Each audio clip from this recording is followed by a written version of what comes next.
Hello student, আশা করি তোমরা ভালো আছো। গোল্ডেন আই ইনস্টিটিউশন চ্যানেলে তোমাদের সবাইকে স্বাগত।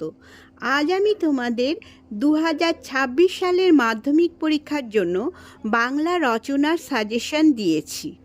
আমার আজকের এই ভিডিওটা যদি ভালো লাগে তাহলে অবশ্যই লাইক শেয়ার করো এবং কোনো নতুন স্টুডেন্ট হলে চ্যানেলটাকে সাবস্ক্রাইব করো। তাহলে চলো পড়ানোতে যাওয়া যাক। মাধ্যমিক 2026 বাংলা রচনার সাজেশন। স্টুডেন্টস, বাংলা রচনার সাজেশন বিগত কয়েক বছরের মাধ্যমিকের বাংলা প্রশ্নগুলো দেখে আমি তৈরি করেছি। বাংলা রচনা কয়েকটা বিষয়ের উপর আসে, যেমন বিজ্ঞান, পরিবেশ, বাংলা অর্থাৎ পশ্চিমবঙ্গ আমাদের রাজ্য, তারপরে ছাত্র জীবন, আত্মকথা, এগুলো।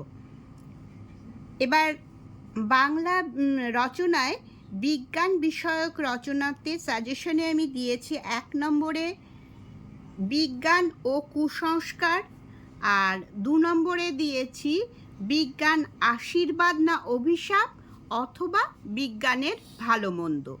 একই ধরনের লেখা বলে এটা অর দিয়েছি। 2025 সালে মাধ্যমিকে বিজ্ঞান বিষয়ে এসেছিল দৈনন্দিন জীবনে বিজ্ঞান, আর 2024 সালে এসেছিল মানব কল্যাণে বিজ্ঞান। তাই ওই রচনা দুটো তোমরা বাদ দেবে। এই দুটো রচনা এবারের জন্য ইম্পর্টেন্ট বিজ্ঞান বিষয়ক। পরিবেশ বিষয়ক রচনা কি কি ইম্পর্টেন্ট পরিবেশ বিষয়কে? 1 নম্বরে হচ্ছে পরিবেশ সুরক্ষায় ছাত্র সমাজের ভূমিকা অথবা পরিবেশ দূষণ ও তার প্রতিকার। এখানে প্রথমে এই রচনাটা তৈরি করে তারপরে তার মধ্যে যদি ছাত্র সমাজের ভূমিকা দেয় তাহলে তোমরা স্ট্যান্জা যোগ করে করে এই রচনাটা তৈরি করবে। যেভাবেই আসুক না কেন যেন তোমরা পারো। আর এটা যদি না আসে তাহলে এবারের জন্য এই 2 নম্বর রচনাটা পরিবেশ বিষয়ের উপর বিশ্ব উষ্ণায়ন ও তার প্রতিকার, এটাও ইম্পর্টেন্ট। তারপরে দেখো বাংলা বিষয়কের মধ্যে দিয়েছি আমি 1 নম্বরে দিয়েছি বাংলার উৎসব, আর 2 নম্বরে দিয়েছি বাংলার ঋতু বৈচিত্র্য। এবার তারপরে দিয়েছি ছাত্র জীবন বিষয়ক, এটাই দিয়েছি 1 নম্বরে দিয়েছি তোমারও দিতে পারে বা ছাত্রও দিতে পারে, ছাত্র জীবনের লক্ষ্যও দিতে পারে বা তোমার জীবনের লক্ষ্যও দিতে পারে। এবার তোমার জীবনের যদি লক্ষ্য দেয় তাহলে বলবে যে আমি একজন ছাত্র, এই বলে তোমরা সেই ছাত্র জীবনের যেটা লক্ষ্য সেটাই তোমার জীবনের লক্ষ্য হবে। সুন্দর করে এই রচনাটাও তৈরি করবে। 2 নম্বর হচ্ছে ছাত্র জীবনের দায়িত্ব ও কর্তব্য। আর অন্যান্য রচনার মধ্যে যেমন থাকে একটি আত্মকথা লিখেছি।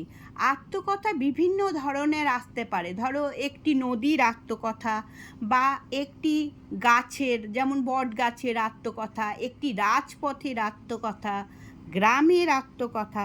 মানে আত্মকথা লিখতে গেলে ভূমিকা এবং উপসংহারে কি একই ধরনের কথা কিন্তু হবে। শুধুমাত্র নদী হলে নদীর যেরকম বিষয়টা হয় সেইভাবে হবে, যেন নদীটাই কথা বলছে, যেন রাজপথই কথা বলছে, যেন বটগাছি কথা বলছে বা গ্রাম কথা বলছে।